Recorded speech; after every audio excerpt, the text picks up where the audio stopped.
Kerajaan sememangnya telah menunjukkan satu komitmen yang terpuji dalam bidang pendidikan sejak awal kemerdekaan negara kita.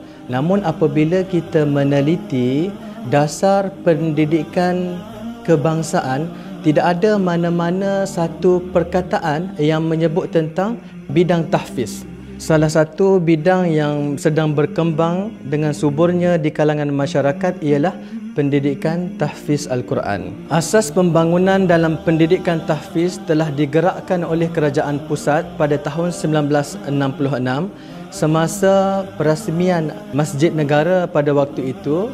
Perdana Menteri yang pertama Tunku Abdul Rahman yang juga turut dihadiri oleh Syekhul Azhar pada waktu itu yang bernama Syekh Mahmud Shaltut.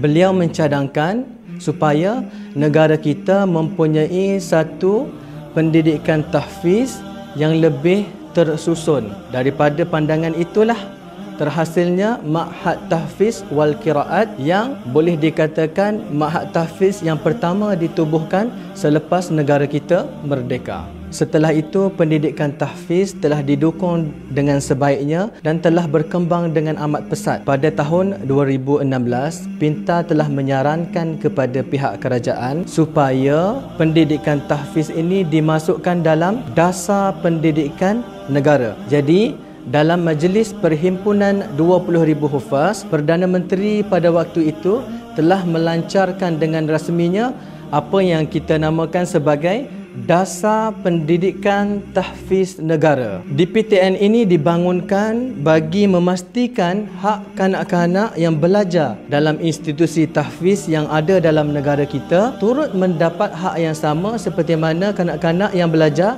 dalam pendidikan arus perdana. Walaupun sebahagian besar pelajar tahfiz ini bukannya datang daripada sekolah kerajaan, namun ia termasuk di antara hak asasi pendidikan yang termaktub dalam perkara 12/2 Perlembagaan 18, 17, 18, 28 dan 29 Konvensyen Hak Kanak-Kanak yang diratifikasi pada 17 Februari tahun 1995. Yang mana tanggungjawab menyempurnakan pendidikan ini adalah tanggungjawab pemerintah dan masyarakat secara keseluruhannya. Di bawah dasar ini, beberapa perkara yang penting yang menjadi hala tuju kepada pendidikan tahfiz dalam negara kita telah dicadangkan. Di antaranya adalah menubuhkan pusat latihan guru-guru tahfiz dan yang kedua menubuhkan Majlis Tahfiz Negara. Majlis Tahfiz Negara berperanan untuk menyelaras dan mengiktiraf sijil-sijil institusi tahfiz yang berdaftar dengan Jabatan Agama Islam Negeri. Bahkan perkara ini telah pun dibentangkan kepada Majlis Raja-Raja dan telah diluluskan pelaksanaannya. Cuma setakat mana Majlis Tahfiz Negara yang menjadi badan bebas bagi mengiktiraf sijil-sijil lepasan tahfiz ini dapat kita laksanakan. Kerana apa? Kerana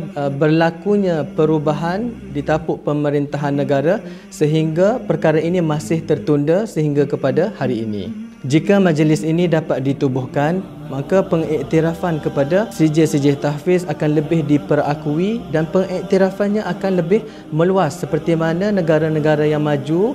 Maksud saya maju dari sudut pendidikan, seperti mana Kuwait kita ada Idaratu Syu'unil Quran. Kuwait dan di Mesir di bawah Al-Azhar kita ada satu jabatan Idaratu Syu'unil Quran. Di Pakistan juga kita ada Wifaqul Madaris Al-Arabiyah Al-Islamiyah. Jabatan ini berperanan penting untuk menyelaras dan memperakui pengiktirafan sijil-sijil tahfiz yang ada dalam negara kita. Harapan kita supaya Majlis Tahfiz Negara ini dapat disempurnakan dan sijil-sijil yang dikeluarkan oleh institusi tahfiz yang berdaftar di bawah Majlis Tahfiz Negara dapat diperkasakan pengiktirafannya dan penerimaannya lebih meluas.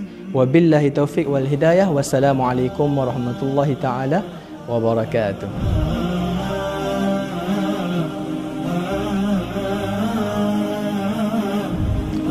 Sila subscribe, komen dan share. Semoga bermanfaat kepada yang lain.